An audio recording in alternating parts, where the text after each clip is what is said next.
Hello, my dear students. How are you all? I hope all of you are fit and fine. And today we will start the second part of the chapter French Revolution. In the last part we studied. पिछले part में हमने क्या पढ़ा? हमने पढ़ा कि भाई जो फ्रांसीसी क्रांति है उसमें कौन राजा था, क्या क्या रीज़न थे, ठीक है, किस तरह से जो फ्रांस सोसाइटी थी वो डिवाइडेड थी, ठीक है, थर्ड एस्टेट को कैसे टैक्स पे करने पड़ते थे, किन को प्रिविलेजेस मिले हुए थे यानी कि विशेषाधिकार मिले हुए थे. In this part we will study about the outbreak of the revolution, यानी कि क्रांति कैसे शुरू हुई, किस कारणों से शुरू हुई, इसमें हम पढ़ेंगे.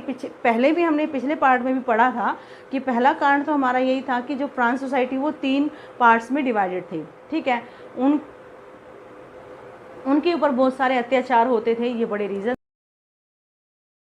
पार्ट में हम पढ़ेंगे कि कैसे जो है राजा की पावर जो है वो लिमिट की गई, किस तरह से जो राजा है वो असेंबली बुलाता है और किस किस को वोटिंग का अधिकार होता है, किस कारण से जो है थर्ड एस्टेट के लोग जो हैं उसका प्रोटेस्ट करते हैं, कैसे जो है ब्रेड के प्राइस हाई होते हैं, कैसे लोग विरोध करने पर तुल जाते हैं, राजा के खिलाफ खड़े हो जाते हैं, और फाइनली कैसे राजा जो है वो थर्ड एस्टेट के सामने झुक जाता है, और कैसे जो लास्ट में इस टॉपिक का जो लास्ट होगा कि किस तरीके से कॉन्स्टिट्यूशनल मोनार्ची फ्रांस के अंदर आती है.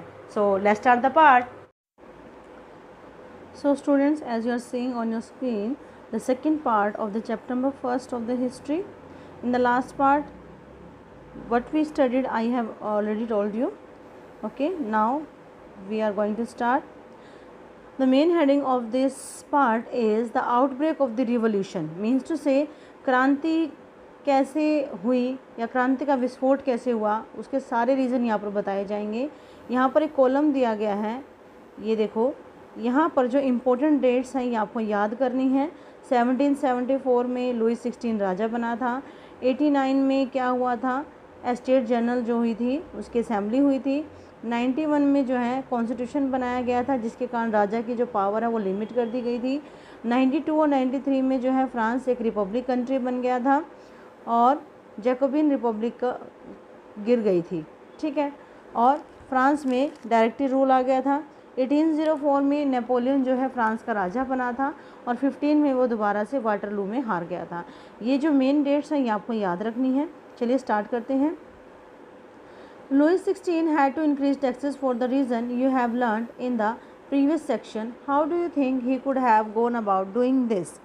In France of the old regime, the monarch did not have the power to impose taxes according to his will alone. Rather, he had to call a meeting of the Estate General, which would then pass his proposal for new taxes.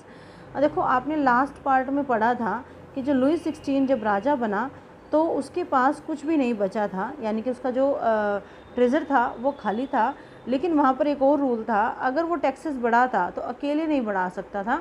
उसको taxes बढ़ाने के लिए पहले एक assembly रखनी पड़ती थी. Assembly में तीनों estate, first estate, second estate, third estate, तीनों एस्टेट के जो मेन जनरल हैं उनके साथ बैठकर वो मीटिंग करता था, ठीक है.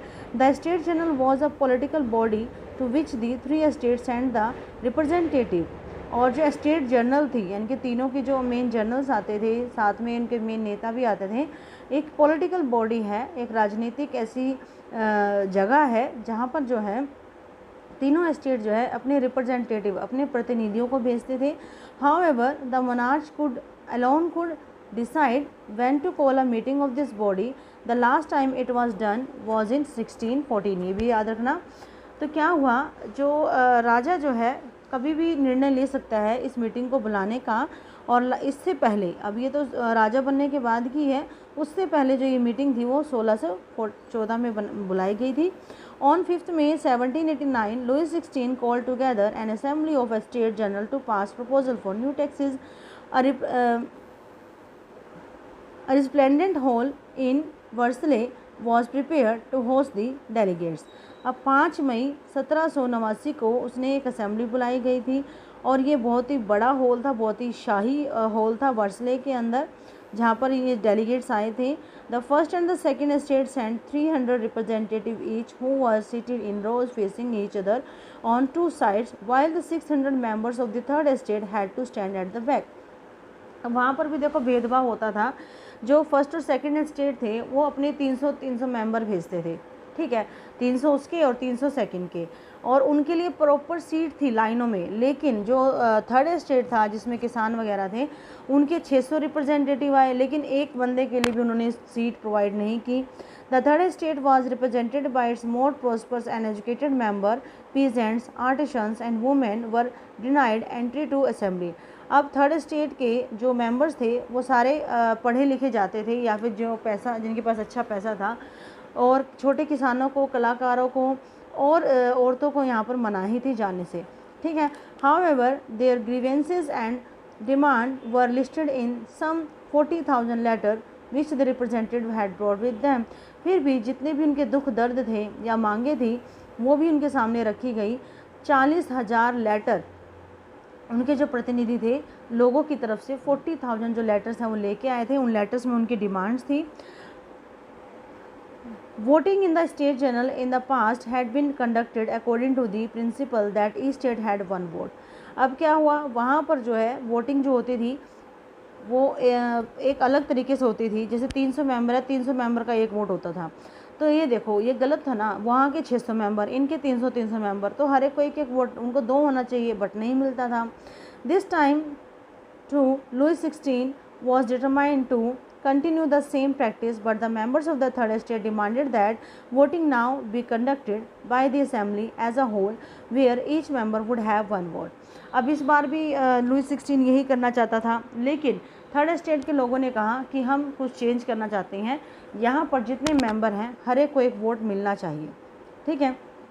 This was one of the democratic principles put forward by the philosophers like Rousseau in his book The Social Contract. और इसमें यही बातें जो है फिलोसफर जो मोंटेस्क्यू रूसो है अपनी बुक में इसने ये डिस्क्राइब की थी। When the king rejected the proposal, member of the third estate walked out of the assembly in the protest. और जब राजा ने मना कर दिया तो वो क्या है, उसका विरोध करने के लिए असेंबली को बीच में ही छोड़कर भाग आए।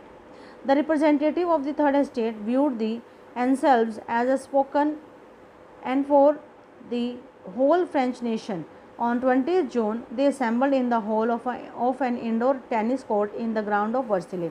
फिर क्या हुआ, उन्होंने पूरी कंट्री को रिप्रेजेंट किया, फ्रांस की कंट्री को रिप्रेजेंट किया, और 20 जून को वो एक हॉल में बैठ गए जो वर्सले के इंडोर टेनिस कोर्ट था, वहाँ पर वो बैठ गए। They declared themselves as a national assembly, और ख़ुद को उन्होंने नाम दिया नेशनल असेंबली का। And swore not to disperse till they had drafted a constitution for France that would limit the power of monarch. और उन्होंने कसम उठाई कि वो यहाँ से तब तक नहीं जाएंगे जब तक राजा की जो पावर है वो लिमिट ना हो। दे वर लेड बाय दी मिराबो एंड अबेसिए, ये वहाँ के मेन नेता थे, मिराबो and अबेसिए। Mirabeau was born in a noble family but was convinced of need to do away with the society of feudal privileges. जो मिराबो था वो एक नोबल परिवार से था। नोबल परिवार कौन सा, जो सेकेंड स्टेट में आते थे। फिर भी वो चाहता था कि एक ऐसा समाज हो जहाँ पर कोई फ्यूडल सिस्टम ना हो, सामंती प्रथा ना हो।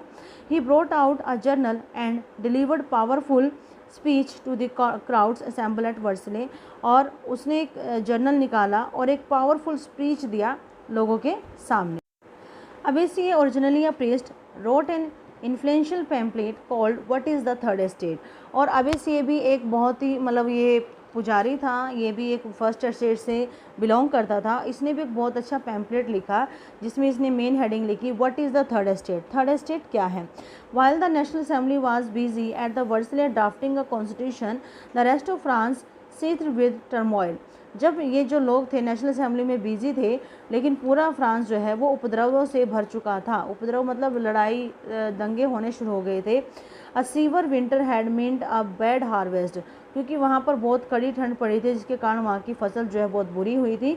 The price of bread rose, वहाँ के ब्रेड के प्राइस बढ़ गए थे। Often bakers exploited the situation and hoarded supply, और जहाँ के बेकर्स थे उन्होंने सिचुएशन को और भी बेकार कर दिया, और उन्होंने क्या कर दिया, होर्डेड करनी चाहिए यानी कि जमाखोरी शुरू कर दी। After spending hours in long queues in the bakery, crowds of angry women stormed into the shop, और लगातार कई घंटों तक खड़े होने के बाद लाइनों में बेकरी के सामने गुस्से में औरतों ने शॉप पर ही हमला कर दिया। At the same time the king order troops to move in the pens on 14 July. The agitated crowd stormed and destroyed the Bastille.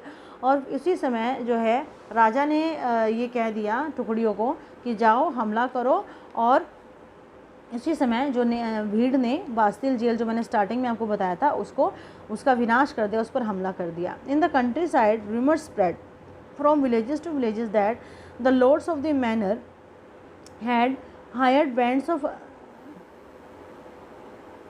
ब्रिगेंड्स who were on their way to destroy the ripe crops. और ये हर गांव में ये अफवाह फैलनी शुरू हो गई कि जो राजा है वो क्या करने जा रहा है, बड़े बड़े मतलब जो है राजा जो है सेना को भेज रहा है उनको फसल को जलाने के लिए, ख़राब करने के लिए। और क्या किया उन्होंने, उनकी पकी हुई फसल को डिस्ट्रॉय करने के लिए। Caught in a frenzy of fear, क्योंकि वो सारे डर गए थे, डर में आकर उन्होंने क्या किया, several district seized horse and pitchforks and attacked chateaux. Chateaux जो है वो जगह का नाम है। तो यहाँ पर जहाँ पर एक कास्टल बना हुआ था, किला बना हुआ था, तो उन्होंने जितनी भी शाही बिल्डिंग्स हैं उन पर हमला करना शुरू कर दिया। आगे हैं a large number of nobles fled from their homes, many of them migrating to the neighbouring countries. बहुत सारे जो नोबल्स हैं वो अपने घर से भाग गए, कुछ पड़ोसी देशों में चले गए। Faced with the power of the revolting subject, Louis 16 finally accorded recognition to the national assembly and accepted the principle that his power would from now on be checked by a constitution. अब देखो वहाँ पर लोगों का ऐसा विरोध देखकर Louis 16 जो है वो डर गया और उसने एक्सेप्ट कर लिया कि भाई वो चलो ठीक है भाई, तो मैं तुम्हारी बात मानता हूँ, मेरी पावर को तुम लिमिट कर दो। On the night of the 4 August 1789 the assembly pass the decree abolishing the feudal system of obligation and taxes. और 4 अगस्त 1789 को असेंबली ने एक लॉ पास किया जिसके अकॉर्डिंग जो है फ्यूडल सिस्टम भी ख़त्म हो गया और टैक्सेस का जो सिस्टम है वो भी ख़त्म हो गया। Members of the clergy too were force to give up their privileges. और जो फर्स्ट स्टेट के जितने मेंबर थे उनको भी फोर्स किया गया कि जो उनके प्रिविलेजेस थे, मतलब जो उनके जन्माधिकार उनको मिलते थे, वो भी इसको छोड़ दें। एंड टिथिस वर एबॉलिश्ड, अब जो टिथिस टैक्स के रूप में लेते थे उसको भी ख़त्म कर दिया गया। And lands owned by the church was confiscated, और जो भी लैंड उनके पास थी वो उनसे ले ली गई थी। As a result the government acquired asset worth at least 2 billion livres. और इस तरह से जो गवर्नमेंट के पास जितनी भी प्रॉपर्टी थी वो उनसे ले ली गई। ठीक है, नेक्स्ट हमारा टॉपिक है France become a constitutional monarchy. अब वहाँ पर क्या हुआ, फ्रांस जो है कॉन्स्टिट्यूशनल मोनार्ची बन गया, यानी कि राजतंत्र भी और संविधान भी है। राजा की पावर जो लिमिट कर दी गई थी उसके अकॉर्डिंग अब फ्रांस चलने लगा। The national assembly completed the draft of the constitution in 1791। Its main object was to limit the power of the monarch and these powers instead of being concentrated in the hands of one person were now separated and assigned to the different institution, the legislature, executive and judiciary. This made France a constitutional monarchy. अब क्या हुआ, national assembly ने इसके बाद 1791 में क्या किया, सभी जितनी भी पावर थी वो राजा से लेकर, कुछ पावर थी राजा के पास बट सारी नहीं थी, वो लेकर वो पावर जो है एक पर्सन से लेकर वो सेपरेट कर दी गई, बांट दी गई। 3 इंस्टीट्यूशन बनाए गए जो हमारे भारत में भी है, लेजिस्लेचर, एग्जीक्यूटिव एंड जुडिशरी। इस तरह से जो फ्रांस है वो क्या बन गया, कॉन्स्टिट्यूशनल मोनार्ची बन गया। जिस तरह से आपको फिगर में शो भी हो रहा है, ये देखो जुडिशरी है यानी कि जज है, यहाँ पर वोटिंग भी है, पीजेंट्स को भी थोड़े अधिकार दिए गए हैं, ये राजा के पास भी वेटो पावर है, यहाँ मिनिस्टर भी रखे गए हैं जो कंट्रोल कर सकते हैं। ये देखो एग्जीक्यूटिव में राजा भी है और मिनिस्टर भी है। ये लेजिस्लेचर है जिसमें नेशनल असेंबली है और इलेक्टेड मेंबर हैं। ठीक है, फिर क्या हुआ, the constitution of 1791 vested the power to make laws in the national assembly which was indirectly elected and that is citizen voted for group of electors who in turn choose the assembly. Not all citizen however had the right to vote. अब क्या हुआ, 1791 में अब कुछ कानून बनाने की जो पावर है वो नेशनल असेंबली के पास भी चली गई, जो उसमें जो है इनडायरेक्टली जो है इलेक्टेड मेंबर्स जो है चुने जाते थे।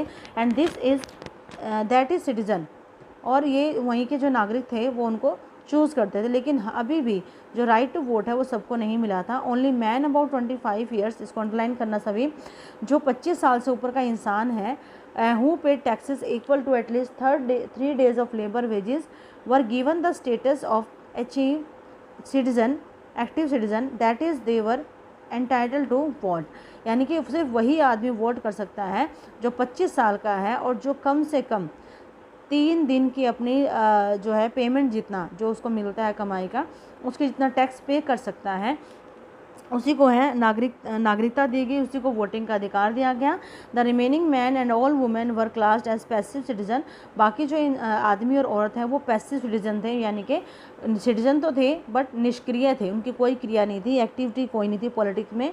And to qualify as an elector and then as a member of assembly a man had to belong to highest bracket of tax payer, और एक जो है इलेक्टर बनने के लिए यानी कि वोटिंग करने के लिए एक इंसान को ये सब करना पड़ता था टैक्स पेयर बनने के लिए, ठीक है।